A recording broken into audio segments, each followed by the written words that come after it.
हनुमान जी का लंका में प्रवेश। 400 योजन अलंघनीय समुद्र को लांघकर महाबली हनुमान जी त्रिकूट नामक पर्वत के शिखर पर स्वस्थ भाव से खड़े हो गए। कपिश्रेष्ठ ने वहां सरल चीर कनेर, खिले हुए खजूर, प्रियाल, चिरौंजी, मुचुलिंद, जंबीरी, नींबू, कुटज, केतक, केवड़े, सुगंधपूर्ण प्रियंगू, पिप्पली, नीप, कदम्ब या अशोक, चितवन, असन, कोविदार तथा खिले हुए करवीर भी देखे। फूलों के भार से लदे हुए तथा मुकुलित अधखिले बहुत से वृक्ष भी उन्हें दृष्टिगोचर हुए, जिनकी डालियां झूम रही थीं और जिन पर नाना प्रकार के पक्षी कलरव कर रहे थे। हनुमान जी धीरे धीरे अद्भुत शोभा से संपन्न रावण पालित लंकापुरी के पास पहुंचे। उन्होंने देखा, लंका के चारों ओर कमलों से सुशोभित जलपूरित खाई खुदी हुई है। वह महापुरी सोने की चार दीवारी से घिरी हुई है। श्वेत रंग की ऊंची ऊंची सड़कें उस पुरी को सब ओर से घेरे हुए थीं।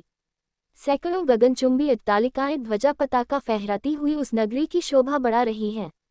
उस पुरी के उत्तर द्वार पर पहुंचकर वानरवीर हनुमान जी चिंता में पड़ गए। लंकापुरी भयानक राक्षसों से उसी प्रकार भरी हुई थी जैसे कि पाताल की भोगवतीपुरी नागों से भरी रहती है। हाथों में शूल और पट्टिश लिए बड़ी बड़ी दाढ़ों वाले बहुत से शूरवीर घोर राक्षस लंकापुरी की रक्षा कर रहे थे। नगर की इस भारी सुरक्षा, उसके चारों ओर समुद्र की खाई और रावण जैसे भयंकर शत्रु को देखकर हनुमान जी विचार करने लगे कि यदि वानर वहां तक आ जाएं तो भी वे व्यर्थ ही सिद्ध होंगे, क्योंकि युद्ध द्वारा देवता भी लंका पर विजय नहीं पा सकते। रावण पालित इस दुर्गम और विषम संकटपूर्ण लंका में महाबाहु रामचंद्र आ भी जाए तो क्या कर पाएंगे। राक्षसों पर साम, दान और भेद की नीति का प्रयोग असंभव दृष्टिगत हो रहा है। यहाँ तो केवल 4 वेगशाली वानरों अर्थात बालीपुत्र अंगद, नील, मेरी और बुद्धिमान राजा सुग्रीव की ही पहुंच हो सकती है। अच्छा, पहले ये तो पता लगाऊं कि विदेह कुमारी सीता जीवित भी है या नहीं।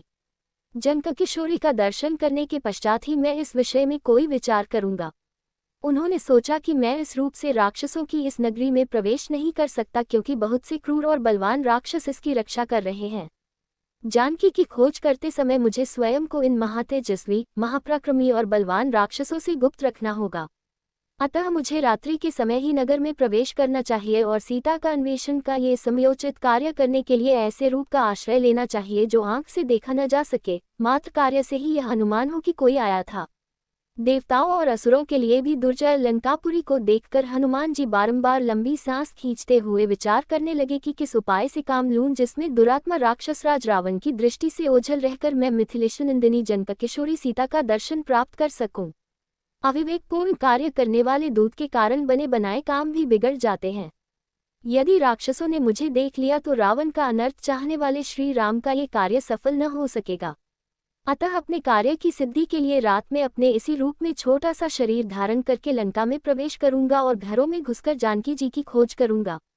ऐसा निश्चय करके वीर वानर हनुमान सूर्यास्त की प्रतीक्षा करने लगे। सूर्यास्त हो जाने पर रात के समय उन्होंने अपने शरीर को छोटा बना लिया और उछलकर उस रमणीय लंकापुरी में प्रवेश कर गए।